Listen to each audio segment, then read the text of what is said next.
welcome to Dustin's Kaleidoscope. I am Dustin, and today I am here with Tobias A. Fox, who is the founding and managing director of Newark Science and Sustainability, Inc. Thank you so much for being here. Well, thank you for having me. So, I was given your name by a friend of both of ours, Larry, Okay. and he was telling me about all of these wonderful things that you do in the community that helps with sustainability and some of the other areas. But before we get into the specifics, can you give us a little bit about your background? Sure. First, I want to say I paid Larry very well, so I'll let him know. he might not be a credible source. But for me, I grew up in East Orange. I was born in Newark, lived in Irvington, so Newark, Irvington, and East Orange has been the circle of my life. Okay.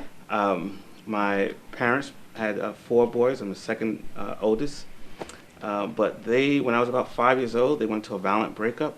And instead of my brothers and I becoming wards of the court and going into the DIFA system, my father's oldest sibling decided to take all of us, and says, no, let's not, because they were trying to divide us up. It's like 4 mouths to feed. It's like, oh my goodness, it's so many.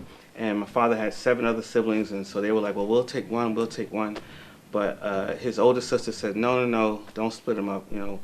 Her husband and she decided to take us all. And we lived in their 3-story house in East Orange, and that was great, but the only drawback to that was that they were already raising 10 children of their own. Oh, wow. So I grew up in a household of 16. I experienced every issue imaginable related to poverty, and food insecurity was definitely at the top of that list.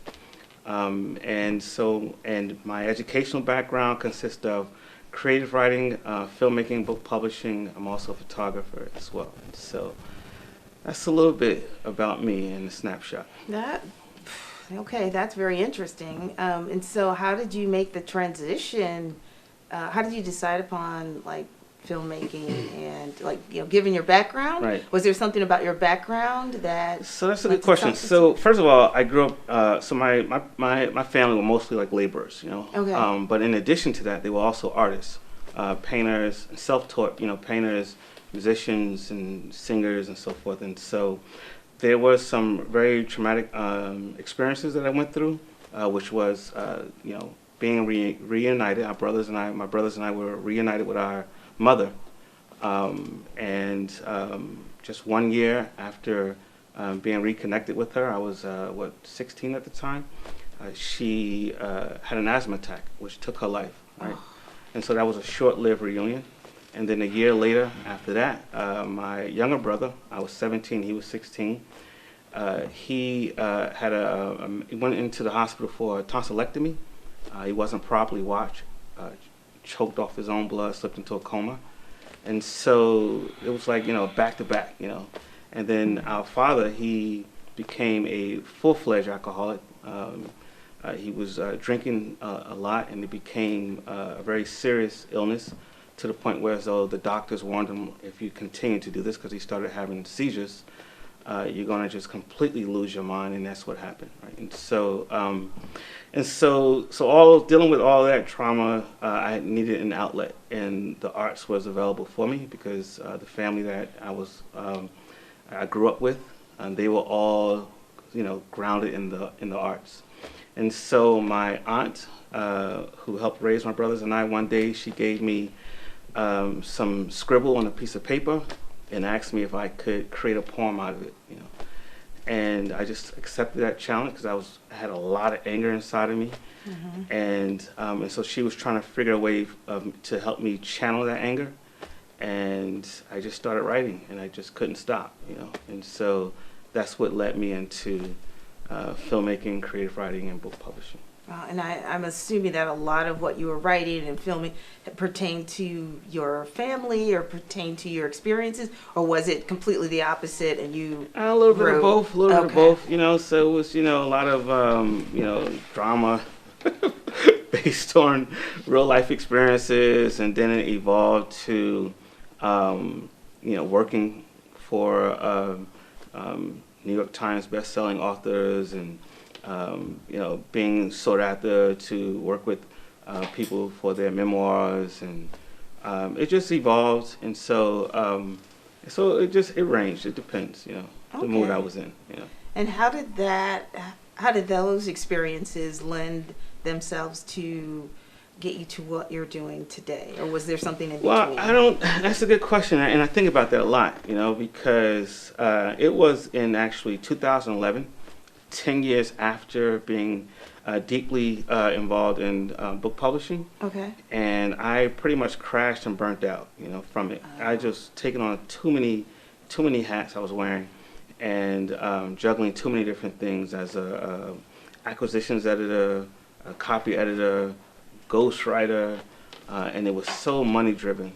And for a short period of time, I kind of fell into that, and then I was looking for a way out because it was just driving me crazy. Everyone was it could be very competitive. And so in 2011, I kind of crashed and burnt out, and I found myself without an income. And so living in a monetary system, if you don't have an income, you get cut off from all resources you need to survive. And so I says, wow, no income, that means I'm not able to pay my rent. I'm not able to buy groceries.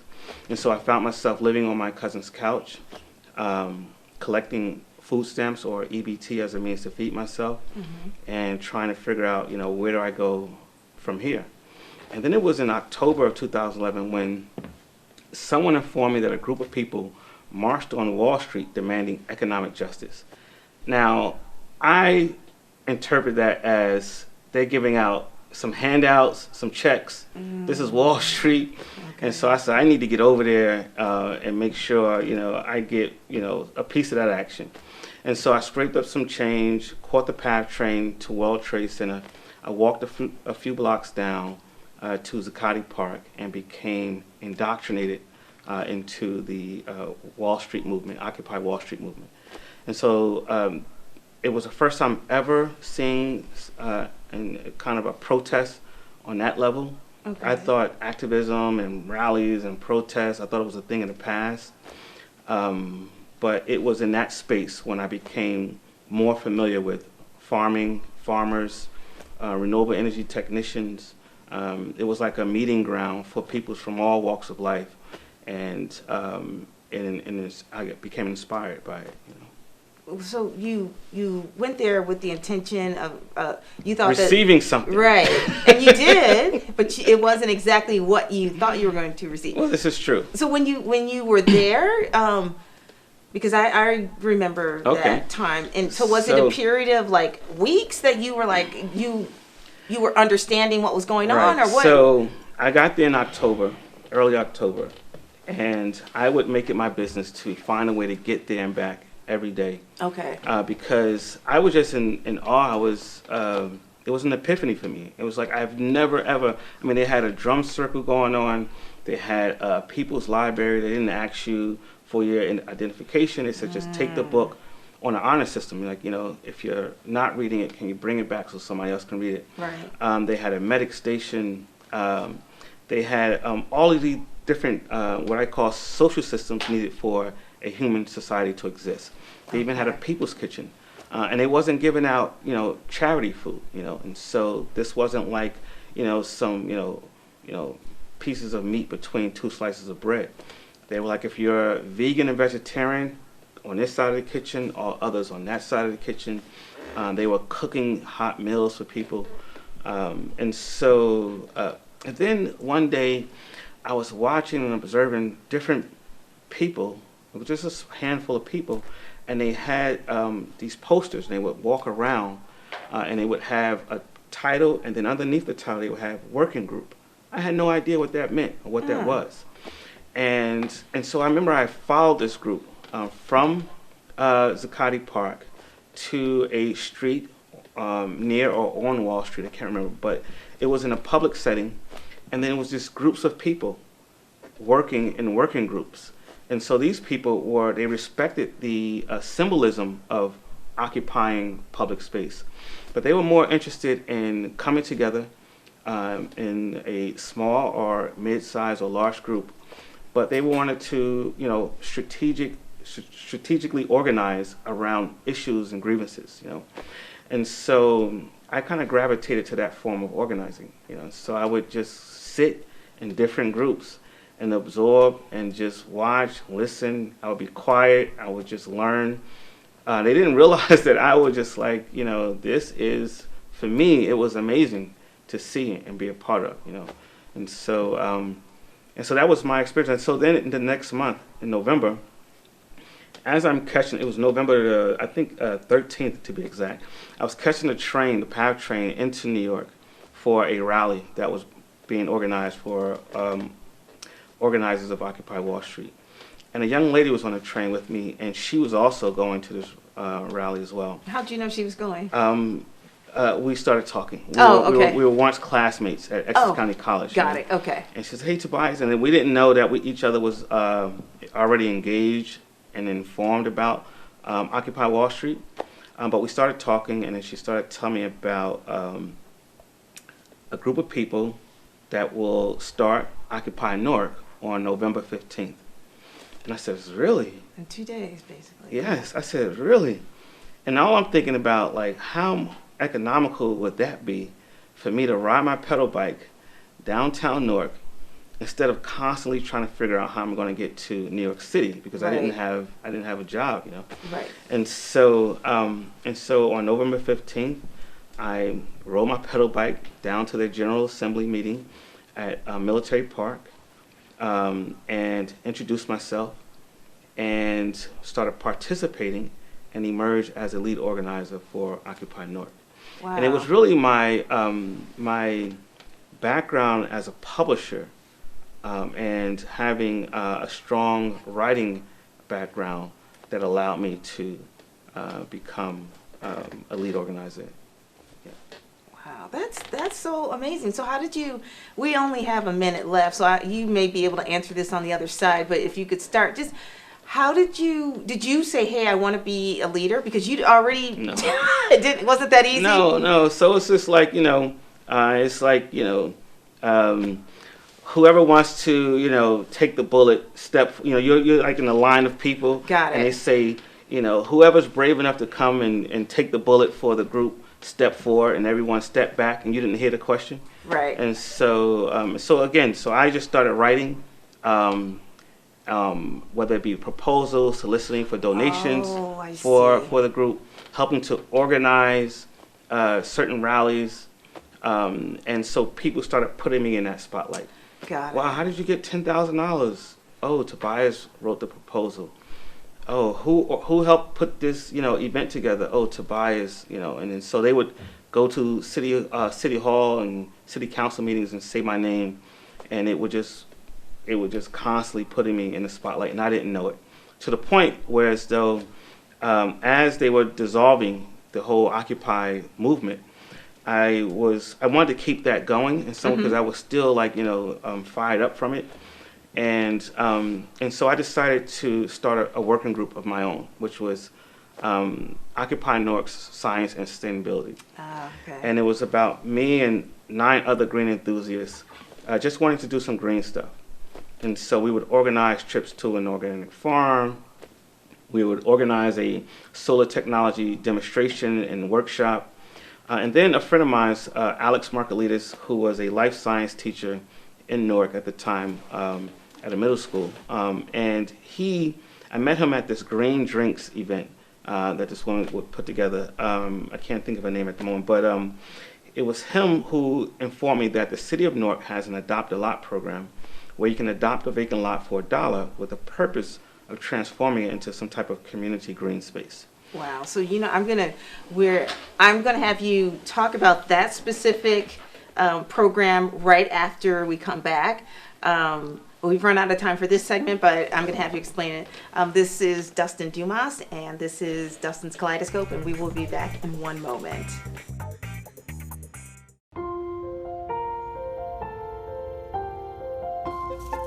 It's an onion.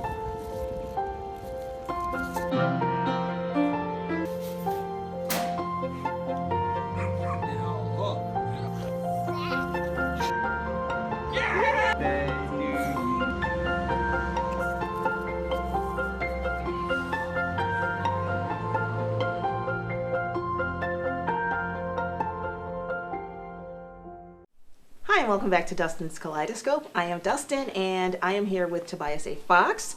And you were at the end of the last segment, you were telling us about this program that Newark has, which was the Adopt a Lot program. So the Adopt a Lot program, it started some time ago in Sharp James administration. Okay.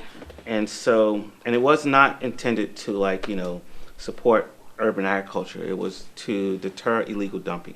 Oh, okay. And so they figured let's adopt this program where residents can reclaim ownership of the space temporarily and deter illegal dumping, right? Until they're able to get that parcel back on the city's tax Got market, it. right? Okay. And so, but something happened when I learned about this in 2012 was when Senator Cory Booker was the mayor. Okay. And so he helped create a sustainability Office of Sustainability, and that department kind of revived and redefined the city's Adopt a Lot program. And so Jersey City also has an Adopt a Lot program. Oh, I Trenton didn't know. has something similar. Camden is trying to develop a similar program as well. And so when I got involved, again, I didn't know anything about agriculture, but I just knew how to bring people together. Okay. And watching through my own visual experiences through Occupy Wall Street and observing, watching how people organize, and then being able to apply that with Occupy Newark, and then saying, okay, yeah, let's to the working group that I formed was like, all right, our next project is we're going to adopt a lot and turn it into a garden. And so we did this. We adopted a lot. And myself and others, we helped organize a large group of people to come in and help transform this vacant lot into a community garden. Now, when you say a large group of people, like how many people do you have supporting you, like just for like when you did the first lot? Are we talking about 20? 50, it was about 50. 50 people, Yeah, okay. we got 50 people involved. And then it was like getting institutions involved. It was, from residents on, just the list goes on. And how big was this? Like, how big is a typical lot? This particular lot, you could put like a nice sized house on this lot, okay. and have enough room for parking in that space as so well. this is a really big lot. Yeah, it's a nice spacious lot, and so I would come every day and observe everyone. I would take pictures and just be smiling and everything. And these three, I can't forget, these three middle-aged European American women, they would observe me, and they walked up to me one day, and they said, Tobias, and they were just smiling and everything. We love you. You're good at what you do, and organizing and bringing people together. But we realized every time you come to the garden, you just watch everybody else work. You don't know anything about gardening, do you? I says, no, I don't. You out like that. And so this is what we're going to teach you everything we know.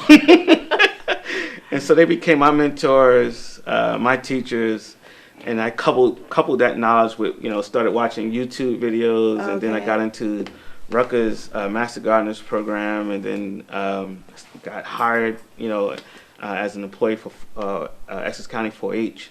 Okay. And then it just started snowballing. And one day someone said, I can't remember who this voice belongs to, but this woman says, Tobias, this is great. You're really doing a lot with very little to no resources. You should really think about turning this into a nonprofit organization. And so I started reflecting on that advice. And I remember some time ago, back in the 90s, I used to volunteer at a community-based grassroots nonprofit organization, and the woman, the head of that organization, would always, whenever she had problems, she would go down to Rutgers Law School, and it was a professor there that she would always seek out for advice. And so I thought about that, and I says, let me see, if I can do the same thing. And I went online, and I realized at Rutgers Law School they have a community legal clinic. And so I reached out, and they took me on as one of their clients and helped me establish it as a 501c3 nonprofit organization. And that was established in 2014. And what did that allow you to do that you weren't able to do before? Solicit funding. Oh, okay. Because from, so in 2012, I think it was April Fool's Day, April 1st, is when I got rehired as a organizer.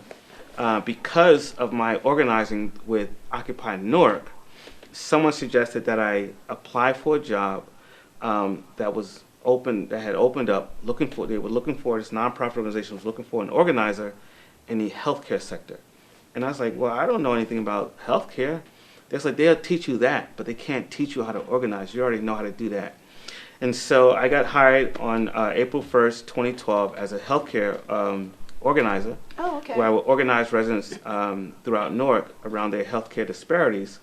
And so I was working full time, and at the same time running, Newark Science and Sustainability, first as a working group, and then later in 2014 as a 501c3 nonprofit organization part-time. So I was doing this part-time, working full-time, and then when I got paid, I said, well, how much can I put into the working group / organization? How much money can I, every time I got paid? And so being established a 501c3 nonprofit organization allowed me to apply for grants. And so the challenge with that was, what I learned about when I worked in the publishing industry was that I learned about how organizations work in terms of being successful, right? And so there was a editorial department, sales department, marketing department, all these different departments, and then every week we'll have these editorial meetings where all the heads of all these different departments will come together, pitch ideas, and then pitch in on how they could launch this author's career to make it beneficial for the publisher.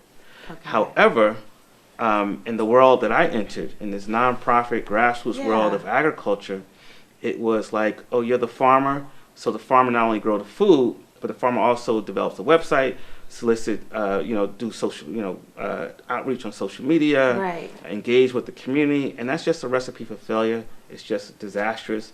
It's crazy. It's not realistic. Right. And so here I am living in this world, but understanding that this isn't the right way to go. And so, but I still, with that background of filmmaking, creative writing, every little thing we did in the garden, I would post on Facebook and Twitter and everything, and whatever social media outlet that was out at that time. Right. Facebook was what was hitting, and so this woman or young lady noticed the many posts that I was kept posting in 2014. She reached out, Jacqueline Beadle, it's the name now, Dr. Jacqueline Beadle. She reached out and says, wow, Tobias, you're doing, this looks great. I would love to help you out in any way I can. I'm a grant writer. Oh. I says, wow. And she says, but, I live in Florida, but we can still, work with each other virtually. I says, okay, great. And so she started working with me religiously. And it was in 2016 when we got our first $2,000 grant. Oh, that's and awesome. We celebrated like it was $1 million. Well, I mean, that was $2,000 that you did not have. So I can only imagine the time it took to actually get that. Oh, yeah, we failed a few times, We failed a few times, and eventually, and she was like, I can't understand why we're not getting these grants, Tobias. I'm like, I'm good at what I do. And then finally we, that first one cracked open. And then what really was the turning point for me with Newark Science and Sustainability was that Whole Foods came into Newark. And Whole Foods did not want to be looked upon as a gentrifier. Okay. And so they brought with them the foundations, three of their foundations. They brought with them into Newark to support a lot of the urban agriculture, school garden projects, and nutrition education. Okay. And so I remember I got an email from Sybil Bose, a friend of mine, who was working for Whole Foods at the time. And she sent me an email that says, hey, Tobias, the executive director of Host Cities Foundation, this was in 2016 going into 2017. And so she said, the executive director of Host Cities Foundation is coming to Newark. I am guiding her through a listening tour of Newark, where I'm putting together an agenda for her. Well, she's going to go around. Meredith Smith is her name, and I'm going to introduce her and have her meet different people, yourself included, that are heavily engaged in agriculture and healthy food access and nutrition education and so forth. And I have you on the top of my list, so you'll be the first person she meet. Right. I need you at your site at 8 in the morning. I'm like, 8 in the morning? I'm not a real farmer. She's like, you're gonna be a real farmer that day. And so, I met Meredith Taylor at one of our garden sites, and we spoke. She was just a down-to-earth person. She liked what she saw and enjoyed what she was hearing from me. And then that was that. And then that same day, I was also a panelist for another talk that was held at Ruckus Newark, involving sustainability and so forth. And so I had to hurry up and clean up and go downtown Newark for this event. But this event at Ruckus Newark was interesting because it started out during the lunch hour and it continued well into the evening for dinner. And so they had this panel discussion and then lunch, and then they had this after lunch cocktail hour or before dinner cocktail hour at a hotel downtown Newark, and then there was a dinner after that in the Ironbound section of Newark. And so I was like, well, I'm tagging along for all of this, and especially this food is involved. And so when I got to the hotel, I get a call on my phone, looked at my phone, and says, Tobias, what are you doing? It was the Indigo Hotel. They since closed down, but she says, Tobias, what are you doing in the Indigo? I'm like, what? How do you know I'm here? I just saw you walk in. I says, it's an event in here I'm going to. She says, that is crazy. Meredith Smith, executive director from Whole Cities Foundation, is staying in that hotel. And I says, really? Yes, and you should continue your conversation with her. I'll let her know that you're going to be there and you can talk to her even more. And so this woman started her, tour with me and ended her tour with me. And so our conversation ended with, how can we work with you more, Tobias? And so Wow. It was Meredith Smith and Sybil Bose who helped me create the Newark Community Food System. That's awesome. Yeah. That is such a wonderful story. And Yeah. and how wonderful was it that you happened to be walking through the hotel? Someone saw you and Right. then put two and two together and said, hey, you need to continue the conversation. Right. So we have about 30 seconds left. Is there anything that you want us to know? Well, the only thing is really, so we have a farm-to-table co-op, Okay. which mirrors a community-supported agriculture program. Okay. And through the food that we grow, we distribute it out to families across Newark through our CSA. Okay. Right? And so the cost for it is $395, but about 95% of our members receive sponsors.